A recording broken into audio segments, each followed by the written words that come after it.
다 같이 신약성경 갈라디아서를 함께 보도록 하겠습니다. 신약성경 갈라디아서 5장 16절에서 26절까지의 말씀입니다. 신약성경 로마서가 있고 그다음에 갈라디아서 두 편지는 이렇게 보면 하나의 내용, 한 편지라 해도 상관없습니다. 로마서는 좀 확대해 놓은 거고 갈라디아서는 흡수.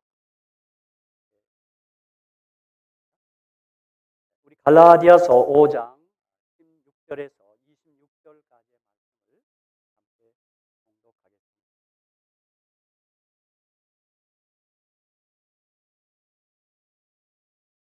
내가 이르노니 너희는 성령을 쫓아 그리하면 육체의 욕심을 이루지 아니하리라.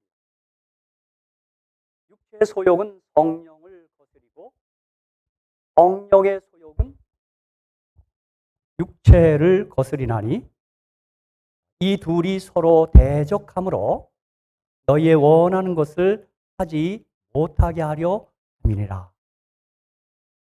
너희가 만일 성령의 인도하시는 바가 되면 율법 아래 있지 아니하리라. 육체의 일은 현저하니 곧 음행과 더러운 것과 보색과 우상숭배와 술수와 원수를 맺는 것과 분쟁과 시기와 분냄과 당 짓는 것과 불리함과 이단과 투기와 술 취함과 방탕함과 또 그와 같은 것들이라. 전에 너희에게 경계한 것 같이 경계하노니 이런 일을 하는 자들은 하나님의 나라를 유업으로 받지 못할 것이요 오직 성령의 열매는 사랑과 희락과 화평과 오래 참음과 자비와 양선과 충성과 온유와 절제니 이 같은 것을 금지할 법이 없느니라. 그리스도 예수의 사람들은 육체와 함께 그 정과 욕심을 십자가에 못 박았느니라. 만일 우리가 성령으로 살면 또한 성령으로 행할지니 헛된 영광을 구하여 서로 격동하고 서로 투기하지 말지니라. 저는 오늘 이 본문의 말씀을 가지고 이런 제목을 붙였습니다.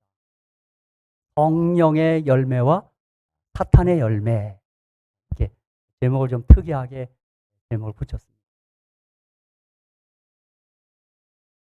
우리 모두는 갈라디아서를 펼 때마다 종교개혁자 마틴 루터의 고백을 생각합니다. 마틴 루터는 갈라디아서는 나의 작은 편지이다. 나는 이 서신과 약혼을 하였다. 이 책은 나의 부인 캐티 본 보라이다. 마틴 루터가 결혼한 거 아시죠? 들으셨겠지만 마틴 루터가 이 캐티 본 보라와 결혼했기 때문에 수녀입니다. 천주교에서는 마틴 루터 결혼하고 싶어서 교개했다 그렇게도 비난하기도 합니다.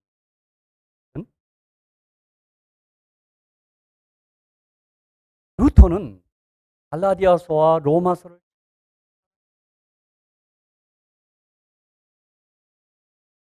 갈라디아서 로마서는 기독교 구원의 핵심과 도리를 담은 구원의 교과서이기 때문에 로마서는 갈라디아서를 확대한 것이고 갈라디아서는 로마서를 축소한 것입니다. 종교개혁자 마틴 루터는 로마서 1장 17절을 읽다가 복음에는 하나님의 의가 나타나서 믿음으로 믿음에 이르게 하나니 기록된 바 오직 의인은 죄인이 아닙니다. 오직 의인은 믿음으로 말미암아 살리라 함과 같으니라 해서 그가 보행으로도 해결해 주지 못했던 구원의 확신을 얻습니다. 얻고 이때부터 루터는 자신이 스스로 구원을 이루고자 하는 모든 일체의 삶을 오직 의인은 믿음으로 말미암아 그리고 갈라디아서는 루터의 심장이 되는 책이 되었고, 루터가 쓴 갈라디아 주석은 종교개혁 책 초기에 교술이 되었습니다. 물론 로마서 주석도 루터가 썼습니다. 여러분이 아는 대로 존 웨슬레는 루터가 쓴 로마서 주소를 읽다가 주님을 만납니다. 오랫동안 예수를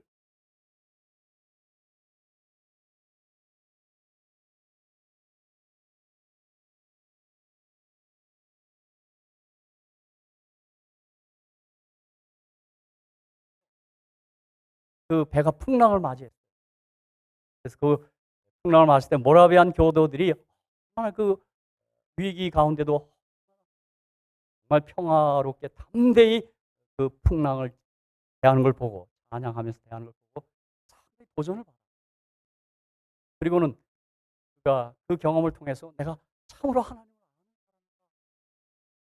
신뢰하는 사람이라는 생각을 갖고 있다가, 루터가 쓴 로마서 주소를 읽다가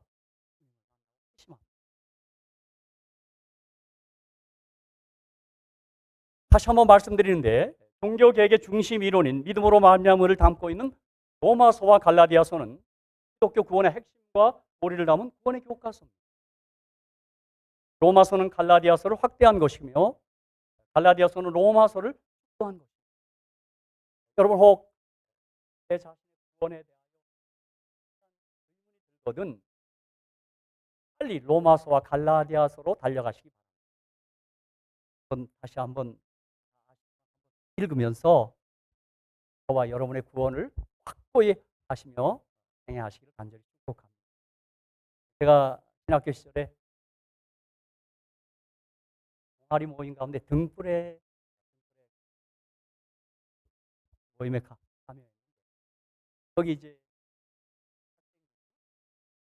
일요일 저녁에 예언의 신의 증언을 연구하는 그런 클럽, 그런 동아리였어요. 제가 어느 해에 어느 과 학생이 방학을 하고 돌아와서 어떤 계기가 된지 모르겠지만 자기가 방학 동안 로마서를 읽었다 그래요. 그러면서 예수님을 새롭게 만났다 그러면 모임에서 그 견디지 못하고 간증을 하는 생생한 기억이. 수많은 사람들이 로마서와 갈라디아서에서 구원을 얻었으며 이 책들을 격찬했습니다. 가령 세계적으로 유명한 영국의 대형 박물관 관장이었던 필립은 이런 말까지 했습니다. 세계를 다 준다고 하여도 대형 박물관과는 바꾸지 않겠지만 만일 사도 바울이 쓴 로마서 한 장만이라도 있다면 박물관과 바꾸겠다라고 그런 말. 이유는 간단합니다.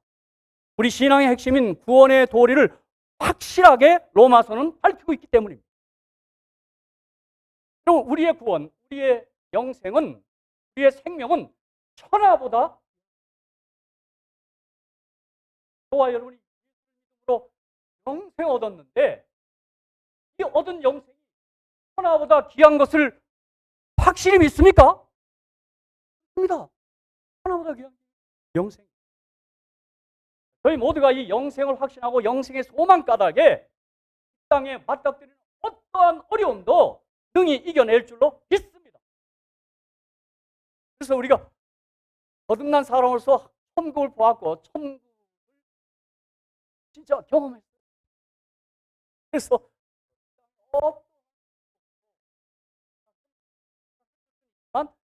끝까지 흔들지 않습니다. 저는 이것을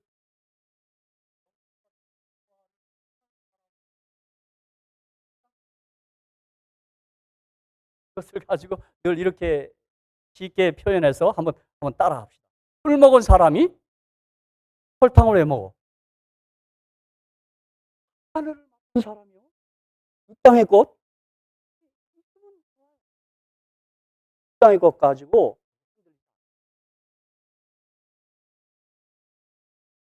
로마서는 우리에게 구원의 도리를 알려줄 뿐만 아니라 구원 얻은 자의 해방과 자유와 기쁨도 밝히고 있는 것입니다. 로마서와 갈라디아서에 나타난 대로 우리가 이미 잘 아는 대로 우리의 구원은 여러분 로마서와 갈라디아서를 처음부터 끝까지 다 읽어야 돼요. 구원은 대체로 세 가지 요소, 국면이 있습니다. 그것을 딱 단어로 줄이면 의화, 정화, 영화 그렇게 말합니다. 의롭게 되다, 옳게 되다, 영광스럽게 되다. 다시 말하면 우리가 믿음으로 의롭게 되지 않고 절대로 거룩하게 될 수 없습니다. 거룩하게 되지 않고 영광스럽게 될 수 없습니다. 그래서 어떤 분은 로마서를 3S 복음이라 그래요. 3S. 여러분 혹시 3박이 누군지 아십니까? 제가 한국에 있을 때 누가 나한테 3박이 있더라 한국에. 그 가운데 제 이름을 넣었더라고요. 나머지 2박은 얘기 안 하겠습니다. 3S가 있어요. 3S. Salvation, 구원이라는 거예요. Sanctification, 정화, 거룩이 있어요. 그 다음에 구원받은 자, 거룩하게 된 자는 남을 위하여 섬기고 봉사하는 서비스가 있다는 겁니다. 그래서 로마서 갈라디아서는 3S 복음이다. 그렇게 얘기해요. Salvation, 구원, 거기서 끝나면 안 돼요. 믿음으로 구원받는 거. 그 다음에 어떻게 돼요? 거룩하게 돼야 돼요. Sanctification, 서비스. 이것이 로마서와 갈라디아서가 말하는 우리의 모든 국면을 함께 갖는 것입니다. 이 시간에 제가 마침 갈라디아서를 읽었기 때문에 구원의 핵심과 도리를 담은 구원의 교과서인 갈라디아서를 잠깐 요약하겠습니다.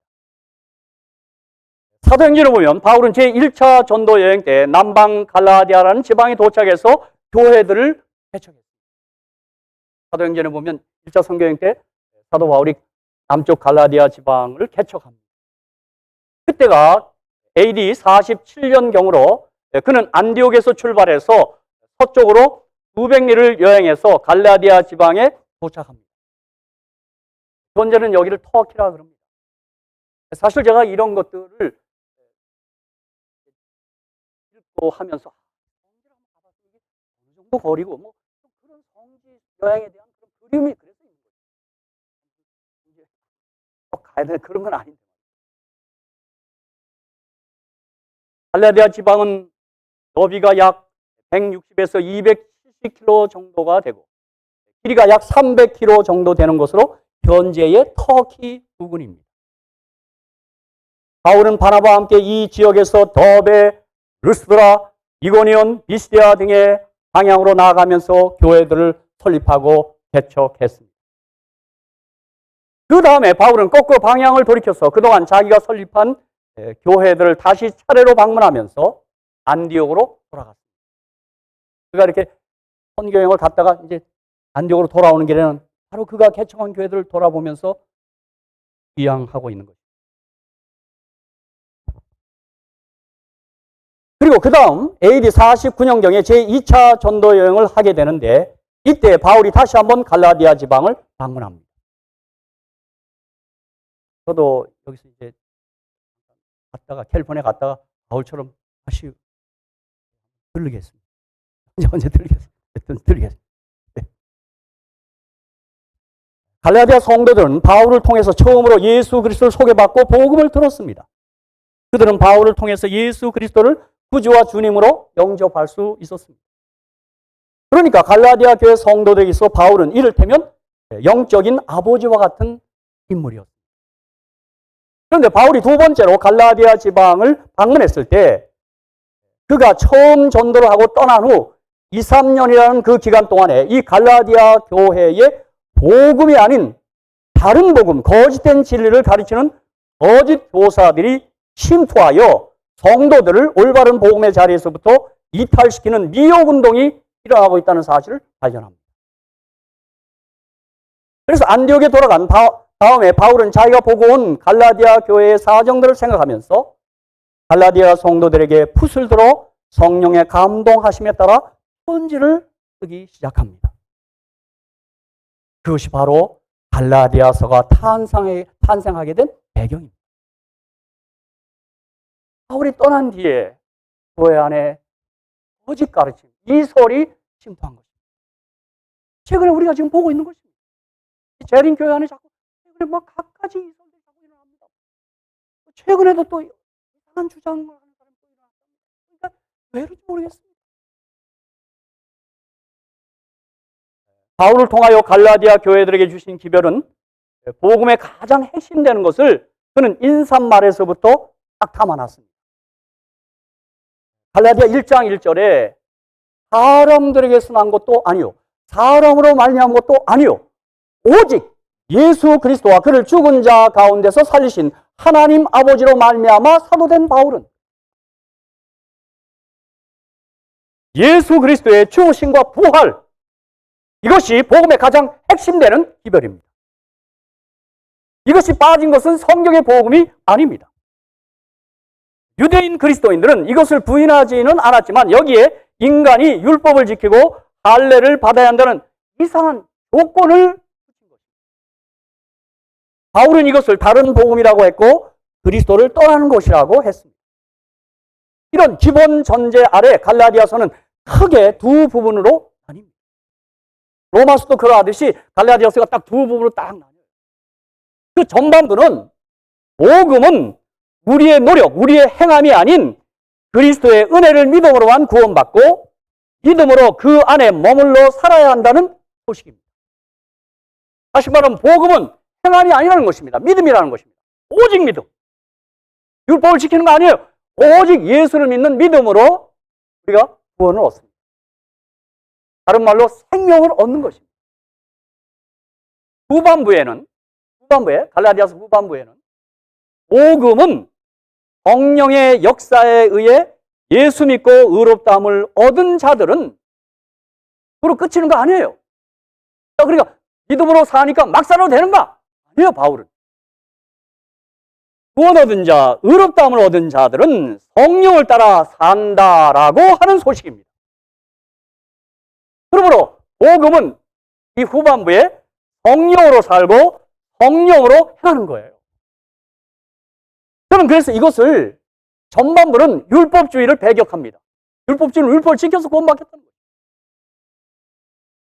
갈라디아서 후반부는 또 한 차례 율법 폐기주의와 무율법주의를 배격합니다. 그럼 막 살아도 된다 이 말 아닙니다. 성령을 쫓아 성령으로 살아야 합니다. 성령으로 사는 삶은 율법을 순종하는 것을 능가하는 삶입니다, 여러분. 오늘 그것을 사도 바울은 열매 맺는 삶으로 우리에게 말합니다. 그럼 보세요. 오늘 많은 기독교인들 보세요. 믿습니다. 구원받았습니다. 끝이에요. 박사로 된대요. 율법 폐기됐다 그래요. 여러분, 그거 갈라디아서의 소리가 아닙니다. 그 다른 복음입니다.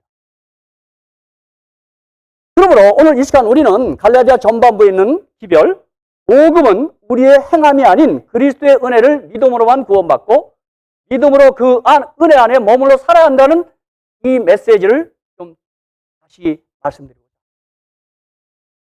줄여서 얘기하면 복음은 우리 자기 행함이 아닌 오직 은혜를 믿는 믿음입니다. 이것을 갈라디아 2장 20절에 전반부 갈라디아 2장 21절입니다. 여러분 다 같이 한번 읽어보겠습니다. 시작. 내가 하나님의 은혜를 패하지 아니하노니 만일 은혜로 되는 것이 율법으로 말미암으면 그리스도께서 헛되이 죽으셨네. 그럼 우리가 의롭게 되는 것이, 우리 구원하는 것이 우리의 노력, 우리의 행함, 우리의 어떤 지킴으로 되는 것이라면 예수께서 헛되이 죽었다. 그래서 여기서 말하는 은혜는 자격 없는 우리들에게 정말 무상으로 값없이 베풀어지는 하나님의 호의의 선물입니다. 여러분 이 은혜의 선물을 믿음의 손을 뻗쳐서 좀 꼭 붙잡고 사실을 간절히 축복합니다. 믿음은 정말 좀 공짜예요. 조건 없어요. 저희 사람 이걸 뻔뻔스럽다 그러대요. 나는 뻔뻔스럽다. 그건 뭐 좀 뻔뻔스럽게 돼요. 여기 보십시오. 또 갈라디아 5장 4절에도 바울이 이제 이걸 다르게 표현한 거예요. 이거 다 같이 한번 읽어보겠습니다. 시작. 율법 안에서 의롭다함을 얻으려 하는 너희는 그리스도에게서 떨어지고 끊어지고 은혜에서 뭐예요? 떨어진 자.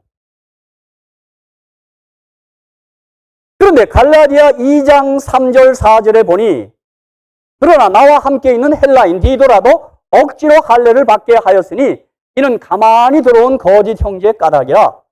저희가 가만히 들어온 것은 그리스도 예수 안에서 우리의 가진 자유를 엿보고 우리를 종으로 삼고자 합니다. 그러니까 이 거짓 가르침이 뭐냐면, 좋아, 믿음을 구원받는 거 내가 그거 인정하겠어. 그러나 할례를 받아야 돼. 조건을 붙이는 거예요. 조건부가 되어버렸어요. 갈라디아 5장 1절에 사도 바울은 이 까닭에 이렇게 아주 막, 이 갈라디아서는 바울이 아주 음성의 톤이 높습니다. 한번 읽어보십시오. 시작. 그리스도께서 우리로 자유케 하려고 자유를 주셨으니 그러므로 굳세게서 다시는 종의 멍에를 매지, 또 믿음으로 자유 얻었는데 왜 다시 뭘 지켜야 된다고 멍에를 자꾸 지으려 하느냐, 이렇게 얘기합니다. 다른 책 에베소 2장 8절 9절에는 이것을 딱 이렇게 다시 한번 요약한 거예요. 참 이 말씀 다 좋아하죠, 그죠? 이 말씀 좋은 말씀입니다. 에베소서 2장 8절 9절 시작. 너희가 그 은혜를 인하여 믿음으로 말미암아 구원을 얻었나니 이것이 너희에게서 난 것이 아니요 하나님의 선물이라. 아멘. 행위에서 난 것이 아닌 이는 누구든지 자랑치 못하게 함이니라. 이게 갈라디아서 전반부의 내용. 믿음으로 구원받는 거예요. 은혜로 구원받는 거예요. 그런데 갈라디아서를 여기서 읽고 끝내면 안 됩니다. 전반부 읽고 끝내면 안 됩니다. 좀 더 인내를 가지고 끝까지 읽으셔야 합니다. 바울은 갈라디아서 후반부인 3장과 5장에서, 로마서 같은 경우는 7장과 8장에서 만일 성도의 삶이 율법적 행위의 기준을 따르는 것이 아니라면 아무렇게나 살아도 좋은가라는 당연한 질문을, 우리가 율법의 행위로 의롭다함을 받는 것이 아니라면 무엇이 우리의 행위를 만드는 기준이 되어야 한다는 말입니다. 바울은 여기서 성령의 이슈를 제기하고 있는 거예요. 복음을 듣고 예수를 믿는 순간 우리 모두는 성령을 받은 자가 되었다는 사실을 기억하라는 거예요. 사실 성령 없이는, 성령의 감화 없이는 예수를 그리스도 하나님의 아들로 고백할 수 없습니다. 여러분, 이 시간도 다시 한번 묻겠습니다. 여러분, 예수께서 말합니다. 너희는 나를 누구라 하느냐?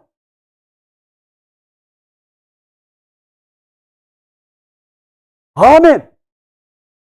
그렇게 고백할 수 있음은 성령의 역사인 줄로 믿습니다. 그 성령님이 우리의 새로운 삶과 행위를 만들어 간다는 것입니다. 그리고 그 성령의 인도로 우리는 오히려 율법의 요구를 이루어가게 된다고 말하고 있는 거예요.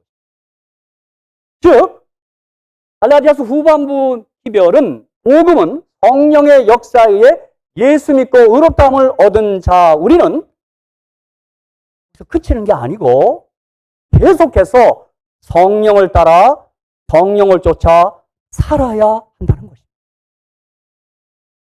그래서 예수님 마태복음 25장에서 종말을 설교하시고 그 비유 가운데 10처녀 비유를 말한 것입니다. 그 미련한 5처녀가 기름이 없어요. 기름. 성령이 없는 거예요. 거기 등에는 기름이 있었는데 그릇에는 기름이 없어요. 어떤 학자는 등의 기름은 공개적인 신앙이고 그릇의 기름은 개인의 은밀한 신앙을 가리킨다. 여러분이 주님을 이렇게 함께 공개적으로 만나기도 해야 되겠지만 여러분이 골방에서 주님을 만나요. 그건 주님만 아십니다. 어떤 때 목사인 제가 이렇게 공개적으로 여러분 앞에 이렇게 설교하고 이러면서도 제가 주님을 개인적으로 모를 수도 있는 거죠. 아까 잔 웨슬레가 18년간 목사하면서도 예수를 몰랐다 그랬어요. 그러고도 설교하고 다 할 수 있어요. 그런 의미에서 기독교는 율법주의가 아닙니다. 하지만 성령을 쫓아 행하는 삶이 율법의 요구를 이루어가기 때문에 율법 폐기주의나 무율법주의도 아닙니다. 여러분, 오늘 이상한 가르침이 있어요. 믿습니다 하면 율법 폐기됐다는 거예요. 필요 없다는 거예요. 여러분, 그거 성경의 소리가. 여러분, 이 시간에 우리 잠깐 우리 방송실에 로마서 8장 4절을 한번 좀 띄워주실까요? 제가 좀 더 내려가서 좀 확인할 거 하는데 미리 로마서 8장 4절 한번 띄워주십시오. 그리고 중요한 말씀입니다. 이 로마서 8장도 이 로마서 후반부인데 여러분 보십시오. 여러분, 이 성경절 우리 모든 기독교인들이 외면하면 안 됩니다. 자, 다 같이 보겠습니다. 시작. 육신을 따르지 않고 그 영을 따라 행하는 우리에게 뭐예요? 아멘, 아멘. 여러분, 믿음으로 구원받은 사람? 안식일 폐기됐다고요? 율법 폐지됐다고요? 여러분, 로마서 8장 4절에 비추어 그 말 성경적 소리가 아닙니다.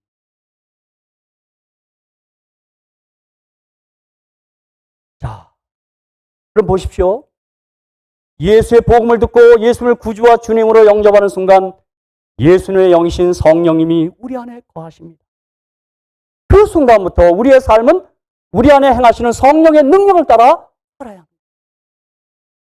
그러므로 그리스도인들의 신앙생활의 핵심을 한마디로 정의하면, 이 후반부를 정의하면 성령으로 살고 성령으로 행하는 것입니다.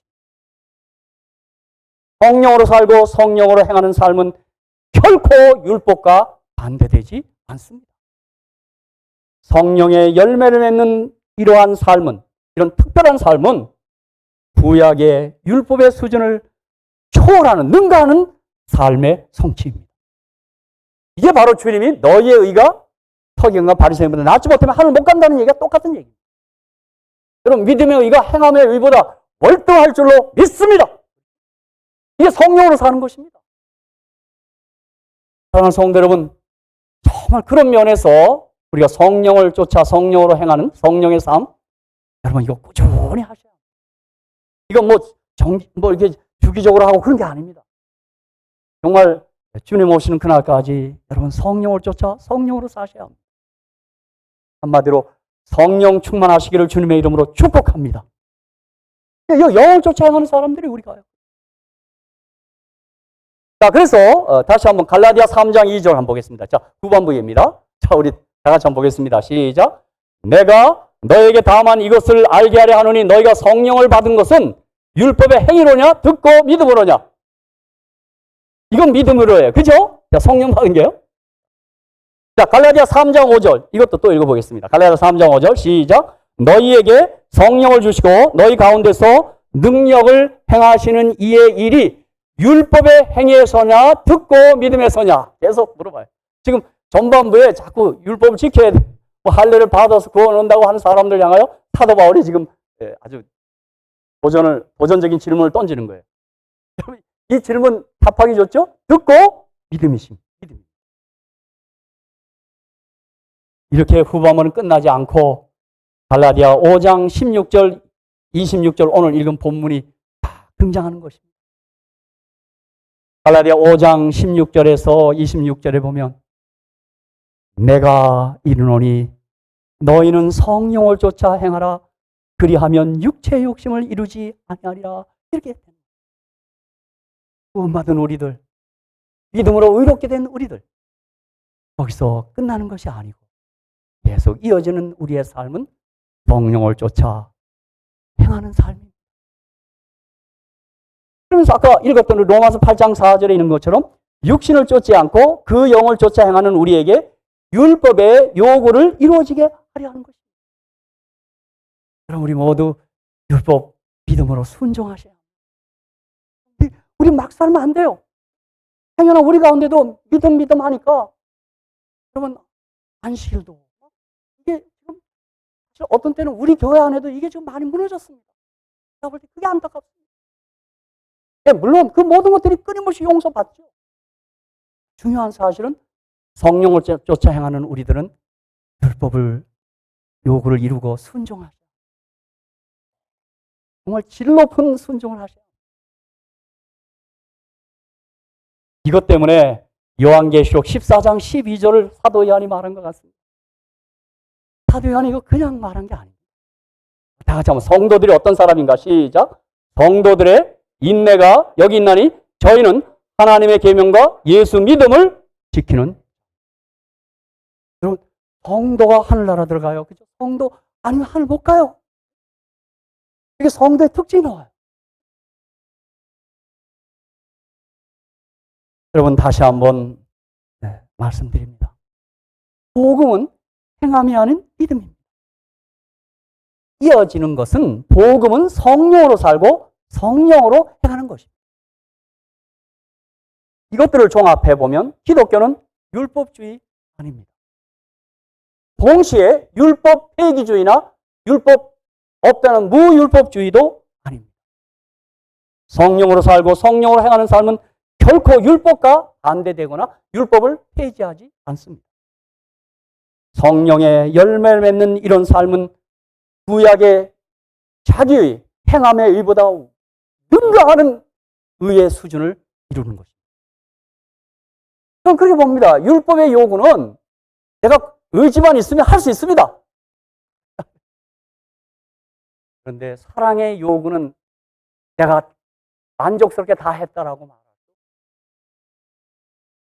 주님의 여러분과 저희가 주님의 사랑을 부닥치면 율법의 요구는 최소한의 요청입니다. 우리 다 사랑을 해봤지만 사랑에는 감이 없습니다. 사실 어느 때 11조 얘기하는데 여러분 11조는 그냥 최소한의 얘기입니다. 주님의 사랑을 만난 사람은 그 율법을 능가합니다. 그걸 누구에서 봤어요? 학교에서 봤어요. 학교가 주님 만나고 나니까 그가 율법에 의하면 그렇게 많이 주지 않아도 됩니다. 율법 정도로.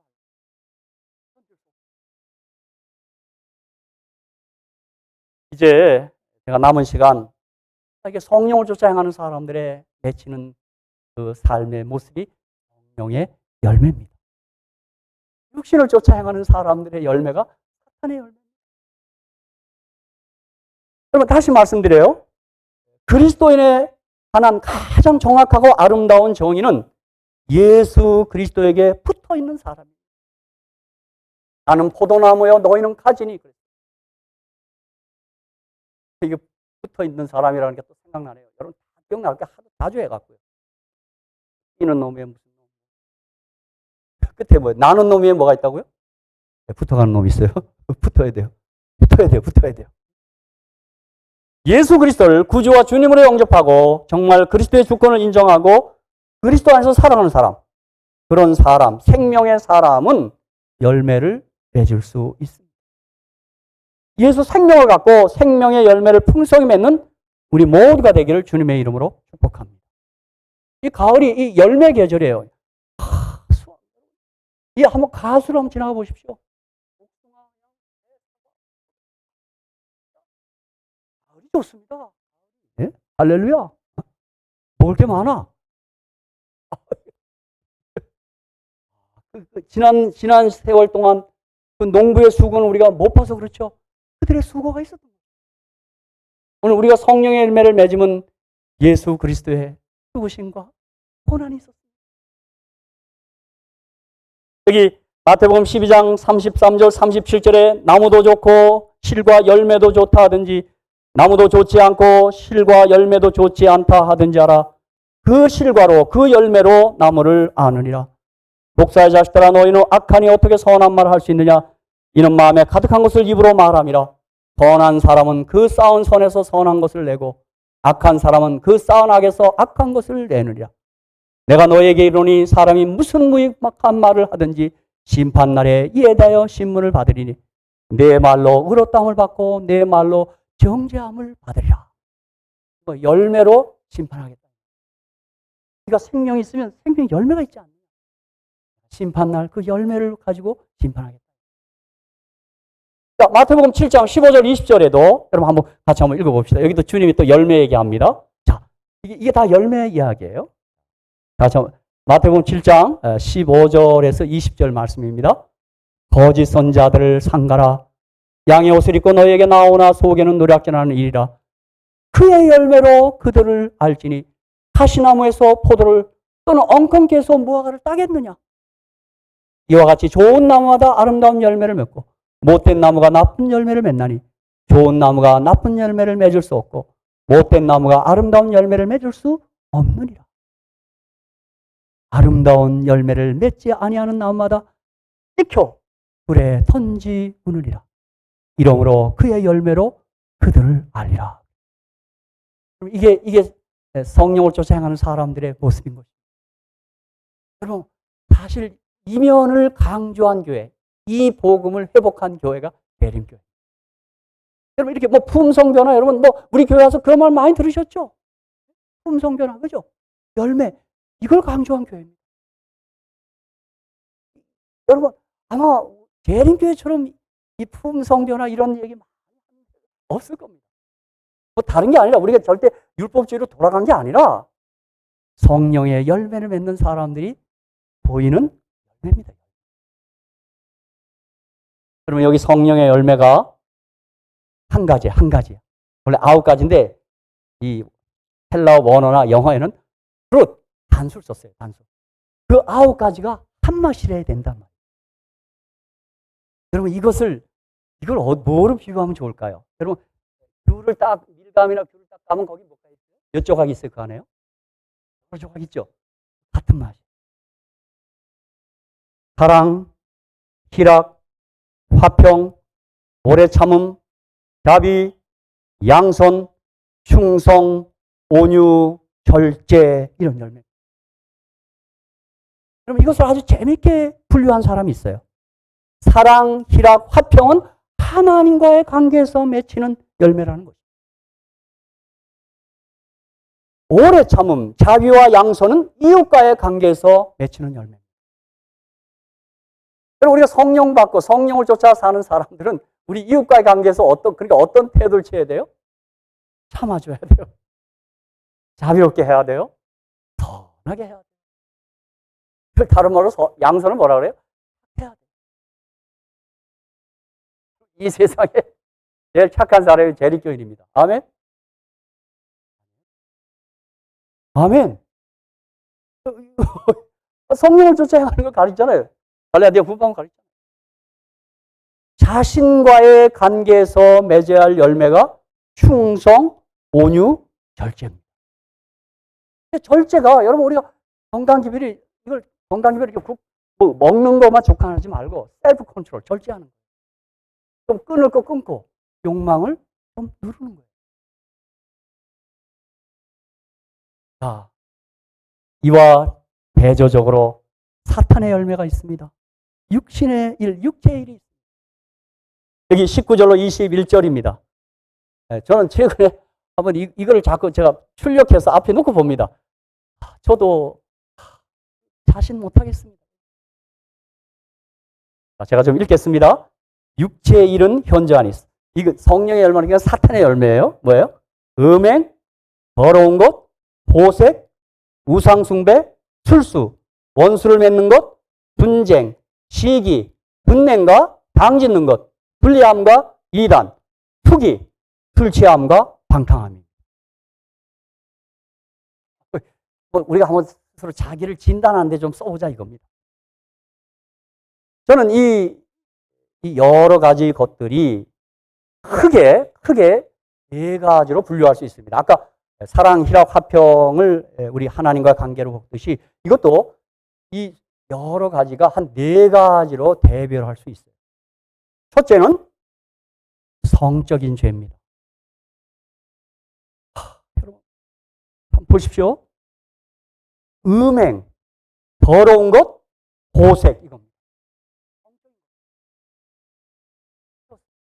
예수님이 인자가 올 때, 노할 때 같이 먹고 마시고 시집가고 장가간다. 그 시집가고 장가간다는 게 정죄하는 게 아니라 성적인 일탈을.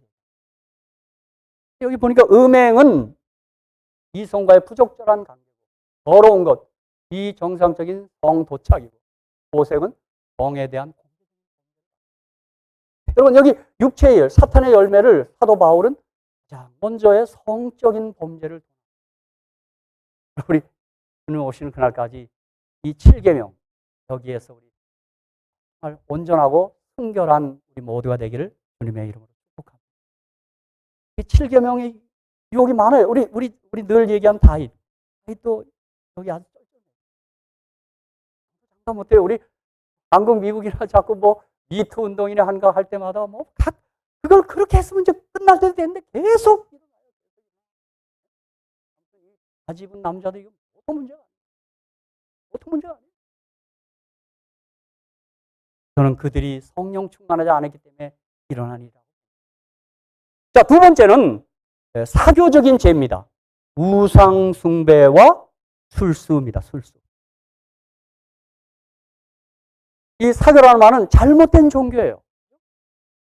근데 여러분, 오늘 우상 숭배가 구약 당시처럼 어떤 상을 숭배하는 것뿐만 아니라 하나님보다 더 사랑하는 것들이 다.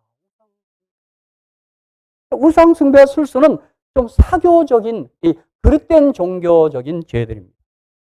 그리고 세 번째, 원수를 맺는 것, 분쟁, 시기, 분냄, 당짓는 것, 불리함과 이단. 여기서 이단은 뭐 종교적인 용어가 아니고 이 공동체를 분열시키기 위한 수단으로 또 가르는 것을 말합니다. 그래서 이 세 번째 범주는 사회적인, 관계적인 죄예요. 다시 말하면 우리의 인간관계들을 끊어지게 하고 불편하게 하는 그러한 죄. 우리 이 대목에서도 우리가 조금 약간 마음이 약해지죠. 그죠? 약간 괴롭죠. 여기 다시 한번 읽어보겠습니다. 원수 맺는 것, 분쟁, 시기, 분냄, 당짓는 것, 불리함, 이단. 많은 부분을 바울이 이렇게 열거한 거예요. 시기하고 다 이게 육체의 일입니다. 성령 충만하지 않을 때 일어나는. 하나 묻겠습니다. 남자는 시기가 없을까요? 질투가 없을까요? 어떤 사람은 더 무섭다 그러죠. 무슨 좀 하겠습니다.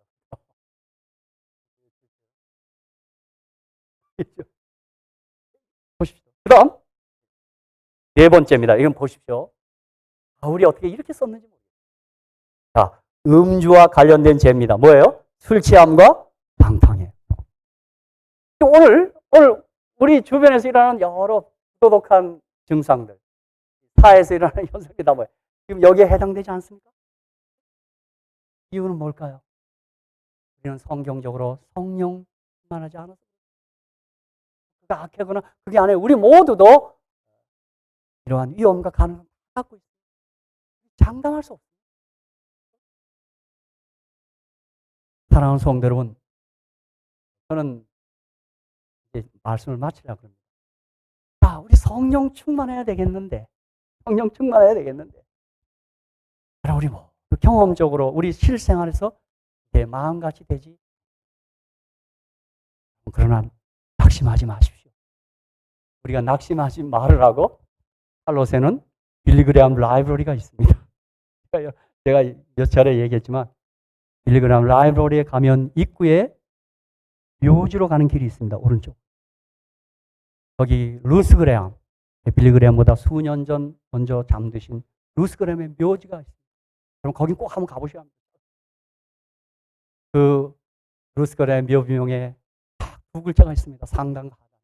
상단에는 한자로 오르리가 딱 있습니다. 그러니까 중국 선교사 아버지의 딸로서 오르리가 뭐 어떻게 만들어진 단어인지 알아요. 거기 양이 있고 밑에 나자가 있어요. 양이 나를 위하여 죽은 게 믿음으로 말미암은 거예요. 구원, 우리가 믿음으로 구원 의롭게 된 거예요. 밑에는요, 여러분 다 아시죠? 뭐라고 써 있어요? The end of construction, thank you for your patience. 이게 써 있어요. 그럼 그 밑에 문장은 성화를 가리키는 거예요. 성령 충만한 삶을 살아가는 과정을 묘사한 거예요. 여러분 아는 대로 루스 그레암은 그 동네 길을 지날 때마다 그 공사하고 있는 곳에서 공사 중 불편을 들어 죄송합니다 한 글을 늘 보고 지나갔어요. 그런데 어느 날 그 공사가 끝나고 나니까 공사 끝, 그동안의 인내 감사드립니다 라고 하는 글귀가 딱 바뀐 걸 봤어요. 루스 그레암은 The end of construction, thank you for your patience를 남편에게 부탁했어요. 네, 묘비에다 써달라고.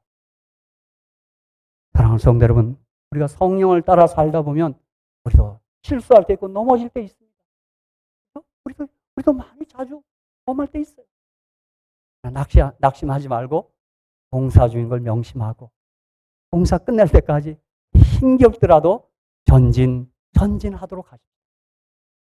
우리 주변에서 좀 넘어지는 사람이 있더라도 부축해서 손가락지 말고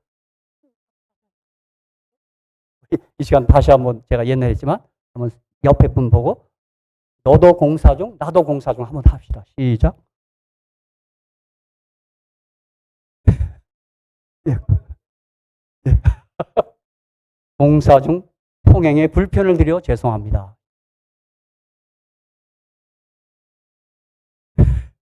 그러나 우리 모두 어느 날 우리 생애 마지막 순간이 있을 거고 재림하는 날이 있습니다. 그때 우린 공사 끝나는 겁니다. 우리 인생 끝나는 거예요. 그죠? 그날 우리 주님께서는 자, 여기까지 왔다라고 칭찬할 겁니다. 그러니까 여러분, 정말 성령을 쫓아 성령 충만하게 사셔야 합니다. 제가 이 시간 설교를 마치면서 드리고픈 말은 뭐냐면 뭐예요? 마라나다! 주님 오십니다. 그 다음 뭐예요? 성령 충만. 이 동네가 요 반쪽에서 마라나타 하고요. 주님 다시 온 이쪽은 성령 충만 한번 하겠습니다. 시작. 예, 이쪽이요? 예, 성령 충만하셔. 그래서 다시 오시는 주의 재림을 기쁨으로 맞이할 겁니다. 사랑하는 성도 여러분, 성령 충만하십시오. 감사합니다.